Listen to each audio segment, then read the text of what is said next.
nyame yesuo ho ajamem na nakona du iya dom kuma wo besro na sentu bokrom abotan so eda wani nyina hini be men na amanse nsroma be kwaya train Calvin Pankro no promzi abijan kwanta han bi apie kotokro makonchi di asempa kontase onwe campaign for Christ asenso chichire Amas community radio esuefo anketia pasolo se waboaso snappy se wa prabon new life manso edubia dinyame ebrem new town eni manyam nkanyame nsuta pachi dida amangwase the bros ya eno so ewo kwana Facebook live and YouTube ye Oyerepa FM and orepafmonline.com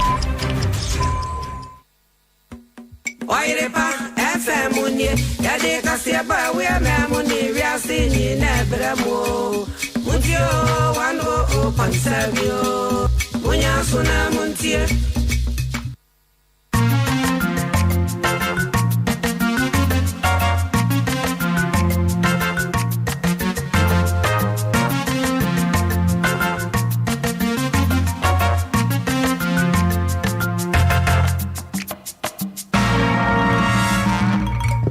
News. Christ in Tiatia say 100.7 FM Sunia we are from Tobrekase and I de ebetamu pin one woman at the way that was a video no and that's when highest row yet will be a tier platform in the Wenutria a dray we are one baby Busuya women the tosso dunum run Valentine's Day and go for you should you many papa yet the Valentine and quasi near him baby a winter.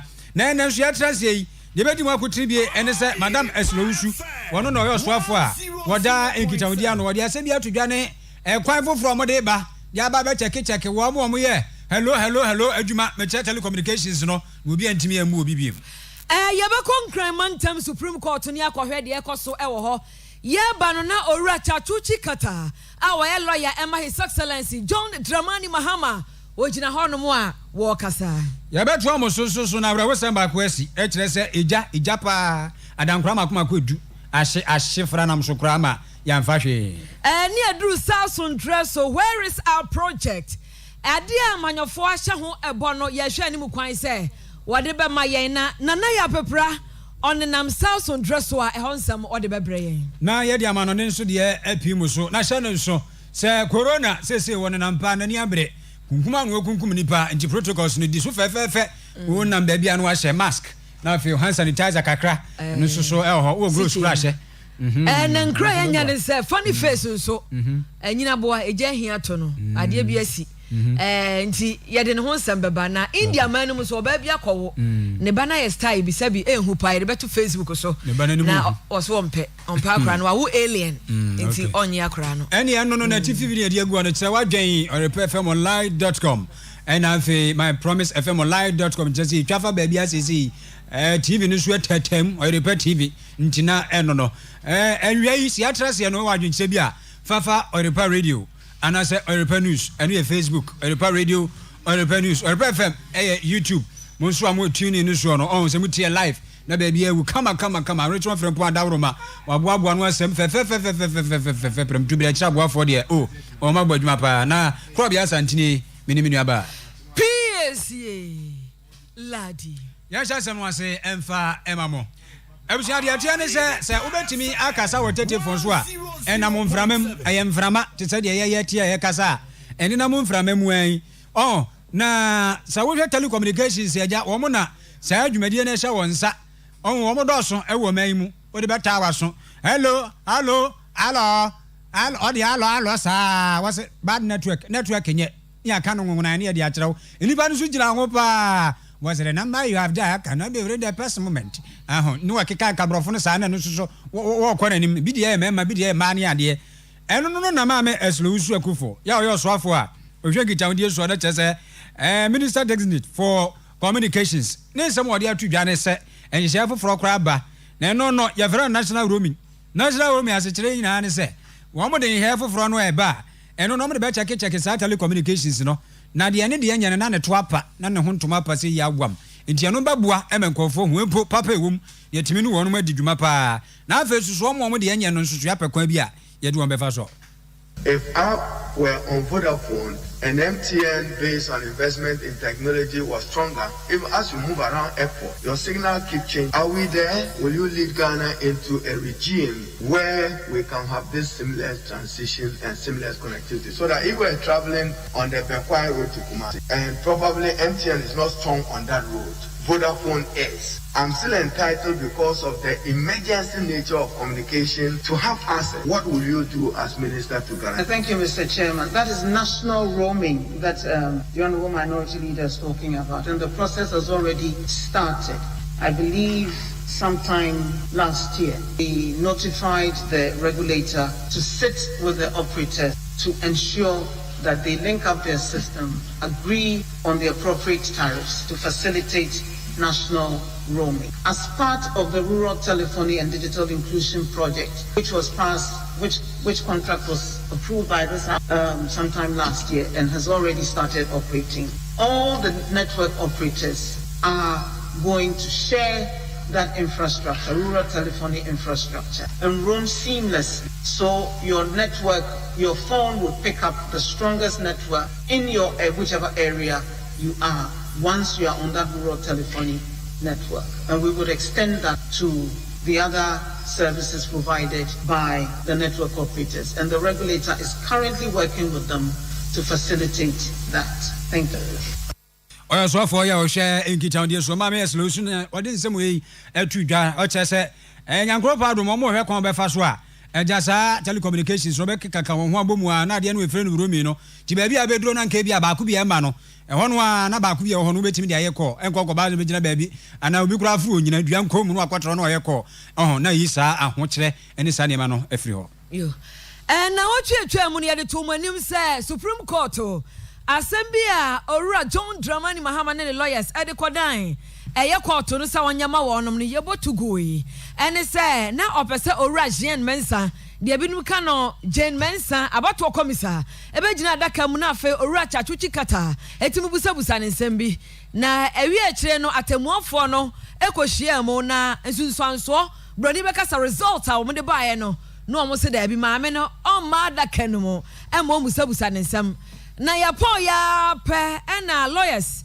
edema His Excellency John Dramani Mahama ne samtwofo kasaye eno mde tu dwa se da bi ba mu gani ba wa monti ase se de court de asam no aba no na emom se de emrate no se asam bi ko na nkoyi ama wa de offer review no utimi san atwere ko se sa asam no ayabo ato agunu na yansom no yensan ehwemu biom make say sa asam no NDC ana Ora John Dramani Mahama ne lawyers omasa atwero e de akose ye review na ye nhwemu bio na Ora Chachuchi kata a wo ye lead counsel lawyer panyi edema Ora John Dramani Mahama ye ba no gina da kamo wo pa chaw wo sre court se sa sam no a na otwetwam no obogu ye no won hwemu bio na maami Jane Mensa abato komisa won fa no magina da kamo na ontoto na no 15. Yes. 15. Yes. He said, as a result of the ruling of the court of Thursday, 11th February, it has become necessary, I'm advised and verily believe that my counsel use the subpoena powers of the court under Order 38 Rule 10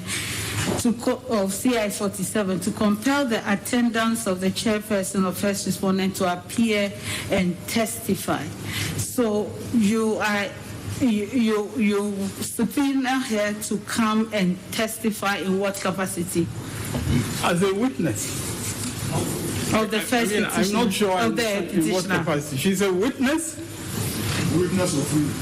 The court or the no, she's our witness, but as the evidence law allows, she is treated as an adverse witness, what in common law was referred to as a hostile witness. I want to treat her as a hostile witness. If assuming your application is granted, you intend to treat her as a host? Yes, that is what we're saying, naturally. And my lords, respectfully, at this stage, her status as a hostile witness, adverse witness under the Evidence Act, at this stage, that is not an issue before you. No. So it's totally an issue, you see, because we have to exercise our discretion to grant or refuse your application. And we can only exercise our discretion on extremely appropriate grounds. We need to know what she's coming to do. Whose witness is she going to be? And my lords, the capacity is important. She is coming as a witness of the petitioner described in the evidence laws of Ghana as an adverse witness, and in common law described as a hostile witness. That is the capacity in which she is coming. When your ladyship asked in terms of capacity, I was not very clear what capacity meant. But in this context, it is as an adverse witness. That is the capacity under the laws. And my lords, I was also alluding to the statement of case of the first respondent, in which, and that is exhibited to our affidavit as part of Recall 1. Lawyer Chachu Chikata, medical chiremu dada, was record to say, Mami Jemensa, Omra Emejina Hona, Yamusa Busano, and some yes witness box no, Omejina dance for Adakem, Yamusa Busan and some. Nanona, lawyer Edema, about to come Mami Jemensa, Ejina Wakasa Debbie. I tell one for Mr. Strow say, so Baba Jana Kampa, dear Debbie, Besra, Kaman Emparano, when quad and Katofiaqua, Wadaroma. Any kwanse moje sadie no etum justice amenuvo and lawyer Emma Mamijan Mensa. Again, my lords, it confuses our adversarial system of adjudicating. Mr. Chikata said the person will be an adverse witness. Yes, but your ladyship, hostile. Yes, but definitely it is a party that calls a hostile witness. So, Mr. Nanubo, can you address us on section 26 of the Evidence Act? Yes. Which was argued by... Stop it. Yes. My lords, with respect, section 26 that does not arise at all. Lords, if you go to section 24, it says that where the basic facts that give rise to a conclusive presumption are found or otherwise established in the action, no evidence contrary to the conclusively presumed fact may be considered before the tribunal of fact. Then it is juxtaposed with section 26. It says that except as otherwise provided by law, including a rule of equity, where a party has by its own statement, act or omission, intentionally, deliberately caused or permitted another person to believe in a thing to be true, etc. Plus, a combined reading of these two do not support the petitioner's case one whit. My lords, what are the presumed facts in this matter? The presumed facts, so far, the petitioner has been silent on. All he says is that, I didn't anticipate that the first respondent will close his case, and therefore, I think that there are matters that will support my case, and therefore she should be called. That's it. It has nothing to do... If I heard Mr. Chikata right, the presumed facts are that, one, in your statement of case, you alluded to the fact that the chairperson of the first respondent will make herself available for cross-examination, that he will testify. And then the other one was the averment in the... Lawyer Justice Amenuvo, lawyer Edema Abato Commissar. Every court to Kakra, and share the course run so.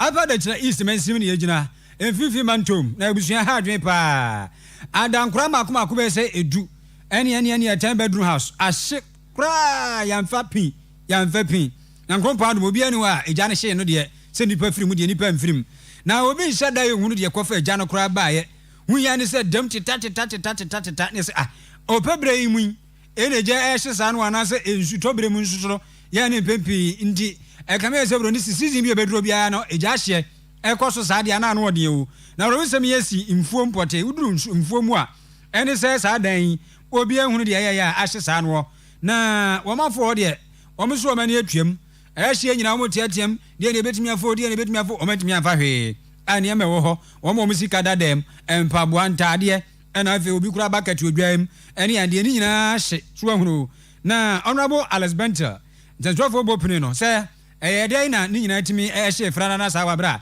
o mentimi anum fa be because so dum judgment for no de on bai enso beduriye no na de besi anya sie wi no ya pa ho mi ti be du wa twene so na nya ko from one lady the honorable if you be the dia e chino na ho shi ki ne rashe koe the koko hesin no na about between 600 or 500 to 700 meters away from my house. Auntie, Bomodia Kohe na kese ampaze igano tashini. Could be no na kese if you jano ano tin fenya ne tension fitieno. Udi ai ho hie but then na if you so apopo le bia nda ho.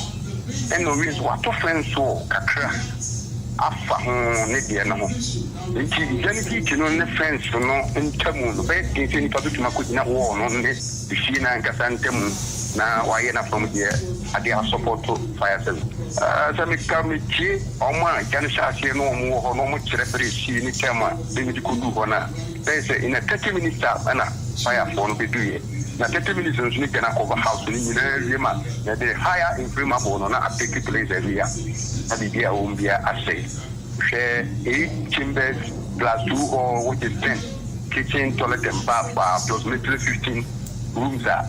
Then you know, she access will be individuals will be a wolf in the morning in a condemn. I can't share here no now one guy be an old chess or find the memory and no chess or wolf here. Back home, none and back to our or that anymore. So what key 90 now will be able to share the group who's a fire out the make up a tamakola no one idea to be free. No what team on other person also prepare. No. Auntie, I was 70 bia SC no honorable Alex Benter and our day same way to Auntie do go from ya Sarah Husemi SC Adankra edu Asia Franam Sopa Monkafra Abishafo Amoho 100% FM Shudi Obrego ya Obrego ya 10 bedroom house ashede ya Erade mo ye yo wasam yasam o mayim nsam ni adebra mo sakase ni mu nsam dia yasam na ya kenkan emamo na yenko South Sontreso yensentre ni nana yawo pepra ewo ho na wiai dia wode maye no aba ahoma no so pepra yes tre dia na wo koye wo ho na dia na sie yes se na yina yenim no ye to abawi ye se guso ye pre se le be ye mputu beti ya ba asatubem ha erunti ye nam ye nkronkro so na ye bisa se ye project no ahene na samre me lo kese de ba beti ye South Central so no ye Bantuma ye Bantuma sha so constituency samre ya ye ba han we mo kana kese ye o mo town rules and after your bridges be a good boy, mana kwakwa de pass and go for between a call Matthew Fimu and after driver for Crano. Said the year on between I own and gentlemen on a year after Grimo. The Sunday, a bit me and yes, no year pano. Assembly member, one honorable as a 4G, element chair, President Neptune, Commodore Rankasa, a Chumu, then or how is it here? Honorable, you're more hard about your package. Aya, any animal. No, what would you say? Namia don't want pipe yeah, the radius. Honorable, you be say if free and fear brea ya to obey. South Central, when you're about to some faso. That's when you be a dear number say, I buy a more home. You mean, Medawasi. And couldn't be the free about for issues on Swan, not some fasoa. Women for more south again, no crony. You know some faso. And faso, I put free corner and come up there. You see. South Adino. You know some faso. A very young faso, a dark and former Emma house in Fort Dynamite, yet anonymous, yet a bottom. Our Betlehem. Some radio, some faso party, in Yeti. The pen never can walk quiet for SM. And you're saying that is how well I say this thing. And Ukraine, Mefas Alpine, when you saw Namada or Oyerepa FM. for as if you say be more sister stations in your house or station or no mafro. But no dear, what ba and what be him in Kisasindi America, dear say Nimkrana, moving up once a month. Ukraine acquire some dear and your flower was out. They said that people are any D-lie, any C-lie, a pine. Just say, if yes, I'll find now. Your link road, but poor, just say, come and see mango down. And I say, coming to my parents, so I read that it's one. A mother, a Kuma, what a sentiment fee, I look much in you know. Yea, you call Taprano, you will be that. In Tamaya, for more south, and see a penny over the young. If we say, you on the phone class here in Quantiano, yeah, you're okay. As a south, a young a down, I yes, some bunch my honey. You will call Tada. A brand who put out by a young pen swap, I'm in Kuma, a good quota. It is our point, as they say, yeah, you like fine. It's not for A lie, F for M lie, T lie. And I link was no like a yeah, was a car fashion, and two as I say, Chatama, Memon for ADO, and Tiama, but to a this you coffee in your macho. If it's someone young for Sobia, our battle. It's your best letter. When you're done here, you need some question, but in 40, you did from Australia, someone way, if it's someone away from farm of government, and which me are doing south, and a memon for Lamping for by a coin Sababe. Yo. Yes, I say, honorable, come and come up best and put you kaka. And still one of the business I'm ready. Yeah, that's idea to one of them be that. At least it was a Baham one or correct. I don't see the whole to say one and harm. My big catch and another 3 days. I've ready with 2 women. Yeah, why should I inquire? What about Juma? No, that's it. Ana papa ne kasa. Okay, yeah, that's it.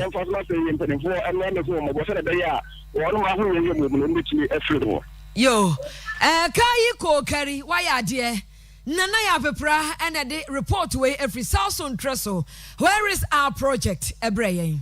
Yeah, and trust when and I know that yeah about what integrating Kiribas or Ghana ha.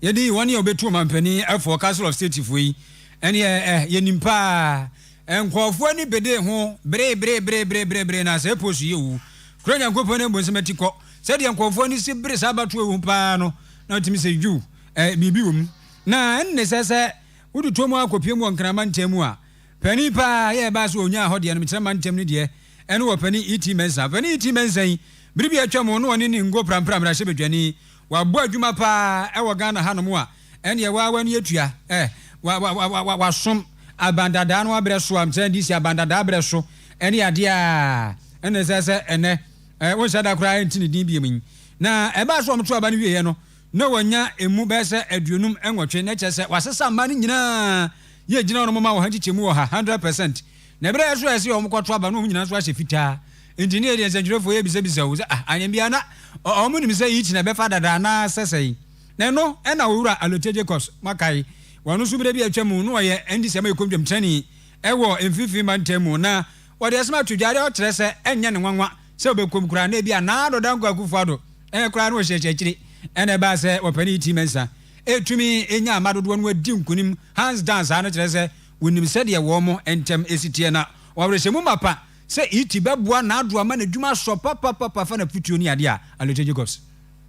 An experienced politician like Mr. Iti Mensa will win an election in the period of President Nana Akufo-Addo. I won't be surprised if the President Bosheti knows they win, because we are having a political leader who now looks at Ghana first, and then you have a president whose objective is to make sure that Ghana becomes first in his vision and his ideas. In the currently, there should be that kind of give and take, and that kind of not winner taking all. Obia share ideas with the current president. In the army, the UDMs are members of the Council of State, and that victory alone itself is so significant, very significant. people shouldn't take it for a joke. Very, very significant. Because in an era of an opposition member who was once an MP, who has been in parliament with President Nana Akufo-Addo, now becoming a member of Council of State to advise President Nana Akufo-Addo. In China, in Nigeria, that victory bridge the gap between those of us who have independent thinking and those of us who are always politically aligned to one particular party. And I support Mr. Yidi Mensah. I support his victory, and I hope that he will exhibit. Openi amutini galo Jacobs ono na bire bi atwa mu no fifi man tem dwom treni ma NDC ama ekuo so ono de wata iti mesachi onu so bebo adwuma ewo enkraman chebe so ma na emu abo adwuma pa na ometimi abo ma mpani adwuma yo na yebisa no se asa wo ba so no nya posu abedi won no se oh endi se sebe obi anu oda ya na wo so gu nanum a wonpe ono so ho anya bia we experience politician na wo nim dia pa intene me trenya go for azana. Some radical group young boys be almost who can walk in bed near the do at them. And they maybe they are no make a go for it and your home. And this Yaminity album, oh, take it like that. We have a weak leadership. They don't see an eye to eye with some of us who are independent minded. That is the word I will use, independent minded. In every society, you have independent people, independent minded people who can then straighten the course. But they think that what we are doing it therefore means we are fighting against the party. It is hypocrisy and sycophancy. And Ebaneta will go and appeal to leadership. Leadership, they should suspend some of us. That is sycophancy, hypocrisy, and opportunity. These are the three pillars I will use for those boys who have been appealing, sending petitions. Because they are not experienced in politics. For me, I have been in politics for 51 years. And when I'm seeing it coming, I will tell you are going to lose. I said it in 2016 and I've said it in 2020. And we have lost. And you expect these people to follow this party. I mean, serious-minded people to follow this party. They are driving people away from the party.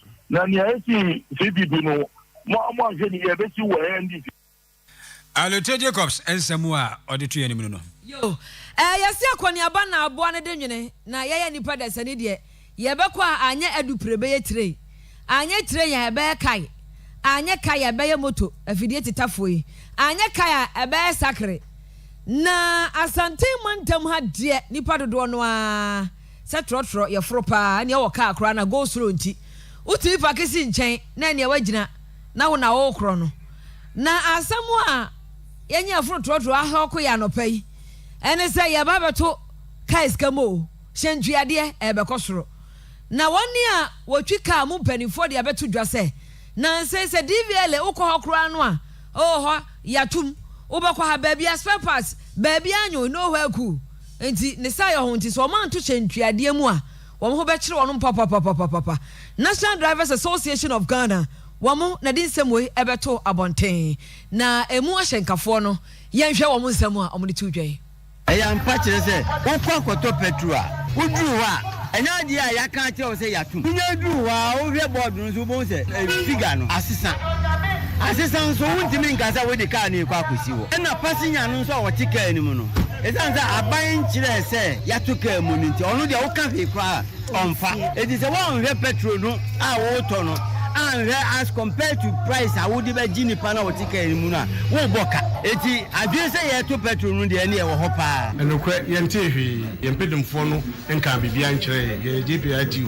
ansa na ye betu cars kam yempedumfo no fra ye editu anim ansa na ye hu ye kan se price a omde ba ma ye nti ye de yente hwe enokwa ye to aba mpo wie ye petrol ya yentum be mako mensa petrol no de o matumpa senka by this time de enka se ye ti bibia na se ye hu no bibi ma yeso e ka sika no etumi eboa ye de ho tuma ye pe no kura petrol ne de ne boa ye den e fita ma ye to aba ne wie ya ne week na aban ne to mu etoto no ma bebre mu na wo ko ba bia so bie ni ho a obi anto ne no mem especially spare parts ya yeto ezo so no lo fe no aban ne bu ne aguzu se de wontumu osanke yetumu a ebeba bontem ya bo aban ne din boni ni ntima ama ye na wo se yetumu no ya kasha asese bio yanko suku na nru akiri no ama ya bani no ma o maka ya hye yentimi nka hwe yo no fe no so yetumu a o se yetumu free 1 cd ekro if say pepe ba ye yatumu vaze yetumu kwa 4 times and yes no say baby o fa ya 1 cd no what the 1 cd be kan na 2 cd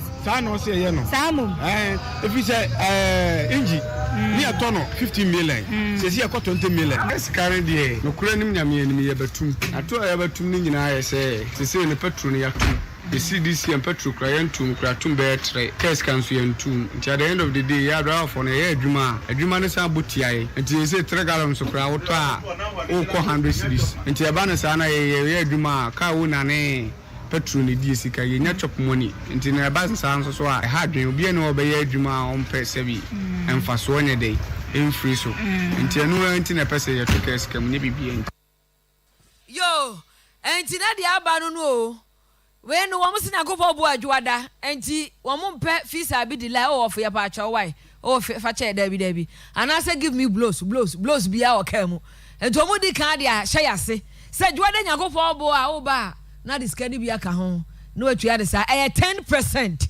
wa ha mo bu pan edu enti 1 cedi na wutua 10 ebu 10 is 10 pesos na baba ka ho 2 cedis are 20 pesos 5 cedis are 50 pesos aba ko say 1 cedi a mo de 1 cedi na be ka ho amana you 2 cedis no na idea is your time charge no calculation e BT no 10 na who 10% no and am so can say but 100% increase e bia 1 cedi be 1 cedi but and the 10% there e sanity boshe be electric acid e ya tete so ko fo tutumu ne ya tete so alefo ye boshe ba wo se boshe ba no wo pani agiman niema wodi aba ene maka kire ye san hwane foforo ho na ha no de on se da bia ye hwane niema foforo ho nkania se gingan wa nkania ne eda so no ena bia so no we kura de on se de o kura no a brada be nkania e guy kania ni be a guy pa nkania wo ye guy so ati ase ene wa wo pa prices pa wo purchase yi CCTV cameras any holders standing fan power rent dia o bo se ba me se eni ma no doso na o genia mapa na wo je on se de tu ani se mfuom du nkwa ha adankura du e na ahia fra nam so no to quality bo se ba electricals bibia ye quality e wa ha bo modia na frɛ fada ne sofo frank se siasa wo ba na wa ba gibi akoton enya mvaso he no ye kama 03220 30838 0541125339 Boshe ba electricals oh yeah tough enough respect to you na drop enterprise so what as a mo and Jasmine Rice na fie wonyina de na similo nsoso ho ne de ka kan ni doni ade wo mo wona sene ma nyina bi na afi mo nkwaji towuru ma no munyi bi ma mukuru no mo mpanafo no na wo mo mfansi o masene nwane mo di dware afefefe be ma mo sana de ni simse ya ko ma ne ade ashes no ebi ho ye wo kumasi ya ba ntoma President Church of Ghana wa 0249971655 0208543296 Job Enterprise baby ewu prekese na ginger drink no enie sa drink we ye de ewo akakaduro na prekese ye Trinity basakro na ye powerful pa ye adwuma ye immune system booster papa enkwada no mpaninum kowa di kowa obi abia no bia sikire ni preservative bia nim wonu ma babo pa woni a wo stroke coronavirus no bia yawo na enu akire no ho ye obasabasa no no bi na ebo ho ban no na ebo ho ban ma wo foforo hyehyɛ ma kala FM ma skin ye fe kama baby ubenya biato promise baladum bo shababro say ya so 0548953324 0548953324 ubenya bi na watone epetufo unya box ba kokoton wa mfa so 30 Ghana cedis obi ase prekase natural ginger drink ekoyie keke sanso ne kai wo say Active Point Dental say aduane a wodie nti edro bia wonom nti ama wo sene kana na sesa ba soro ensro kra abra na on polish wo sene ma kama wo pesa wo she braces filling ututu sene bi wo she gold wo she silver ehwa 100% result kumasi wo mo danyame ultimate radio nchen 0202 211 Dunkwa Junction mo amwo Dunkwa mra dan ne de akeka ho ni nyina no monko 9 mile ekwan no so ana mo be fra 0554 571 779 0554 571 779 na tawe fa we twam mo na takrade new takrade ne yegina to eman mu obusua ya wo cluster of schools bi ho na chese schools we bubom bebre ene ubose wesia na adoso patemo na nyina wa asase ba ko so primary no ene nkwara duro se ekosua de a ebe nkapo ni nkredo ene ye de asisi ani ba den ya tutu school ni na ya se Gilbert Sian Afri honorable wona wo assembly bedwani so honorable bra wo sa lower new takrade ha na anyamia wo kan say de na asiama kwada ya stranded wo school ni sa ya na omu kwasua de kwada no nim de nyina ko tima teacher nso so aba kura na ogina ho yentie ni chejire mu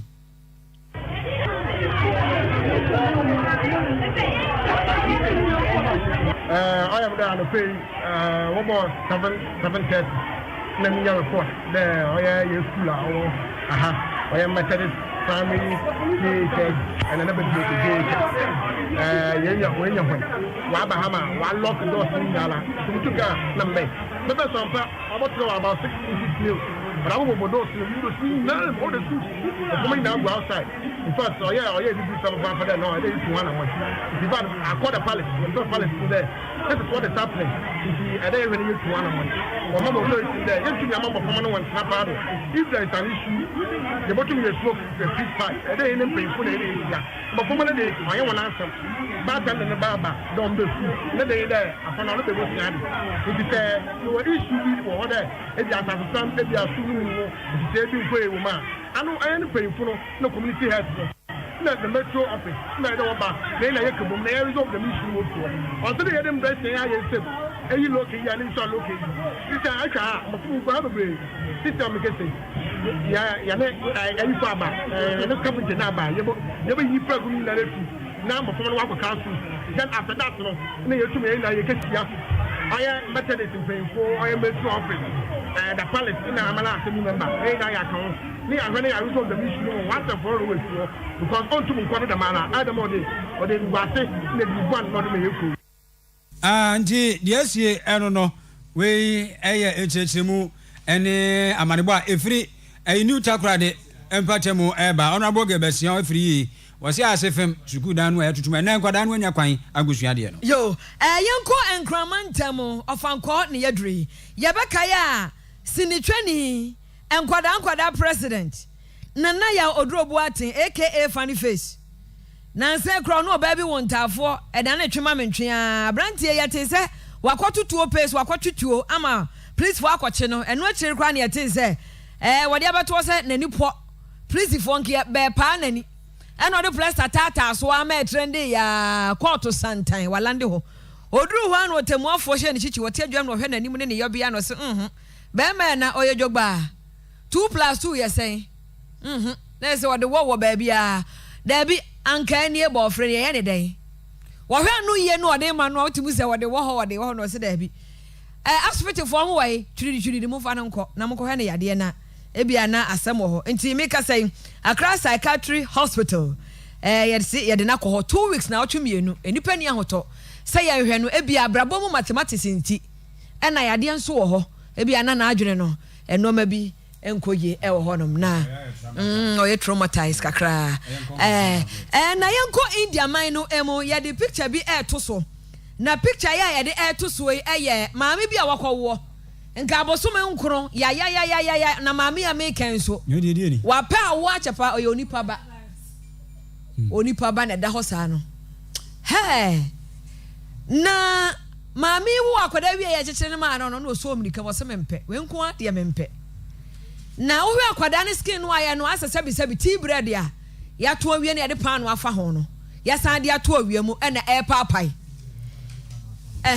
na de tie ne se yade a wono so no wo se harlequin ichthyosis harlequin ichthyosis harlequin ichthyosis eno na ma krada yesa ai na no eba o skin o honam ye den dry pa na papai tibre no pada no papai te say baby at ensuo tai na ensuo na we no dey as one for me na ewiase nyina se nipa miensa ene ye so mo saa yade ni bi na de timi ba na eye malnutrition oba tan a wo kwo a ebia wa ni diye tu hwesa de na ni no kura ama on se woni ani o ase eye gel bi ya bokusua na emu yok no ena ma be ne so on fa ne ba no ompe no na se nya me na bo ano se ye de yo em se ni be one day ena akra no waye nyame dia enti ho asam no ma be ne ba ne nyina ena da ho no ti wei ko di ko fie ena won firi mu a onko ba timi agege ne baby kaafo wo be ne den pa asam ne ya asam na india de onko betimi asoma akra ne sabo somo wo mo de je se o ma hunu ai congenital abnormality say no ene obi wo betimi awo bi na bodu atwa ne to wo be ade ba che ba hu dai omzo ya bosum omdo mtaye sa ne nti ya fancy ho ya fancy man piaro che se yankrompo nshiro Oyerepa na ya bu aduma pa iko ya da se Philip Champon wo de free Kaguchi electrical Atonsu station wo se openi chachu as omni case Rocky Bawa wo se parliamentarians no wo mo ani wo bose so ese wo mo a Veronica Love wo so mo ya hapa good afternoon yeso ya joso sanso so na Esther Ame Champon wa me thumbs up wo se ekoyi keke ya da se Azema Ventures edifri chronom wo se COVID-19 no kwa na ekosoro active cases ekosoro do bia hwe no so yi Dr. Damblo by what if Frebrim so apeska was bibia was party date na said your man penny asa nsem bi o kan asisi so no so no bibia dia dance COVID-19 fight no aferi we so crespo odi frifufu was so de wagidi pa na was support na adan kwakufu adon so Patricia Mo was so hwe wo Hamburg woni ne kunu na Ageman agenim buaten no legal team Emma JDM ne de aso omo dodo da ho ono abu aberi ko ora so post ne edu ono abu yedede wasi fellow Ghanaians said ye ewuo no esi ekosoro tentem COVID-19 no ye hwani entutu enwu yi pa abusa ye di si ye krako na Richard Frempon ene boaboa no kama wane Joamu Aten James Kamofa Christabel Podazi NFA akwasua enhiraba ano usupoku ene wani awaka nyina Stephanie ombo echi edom antene bade Oyerepa futu abeto aso fasa ka fidie no krobia santini minimini aba PSA Ladi Dominos Vobiscum Eradia Sumdwe Gan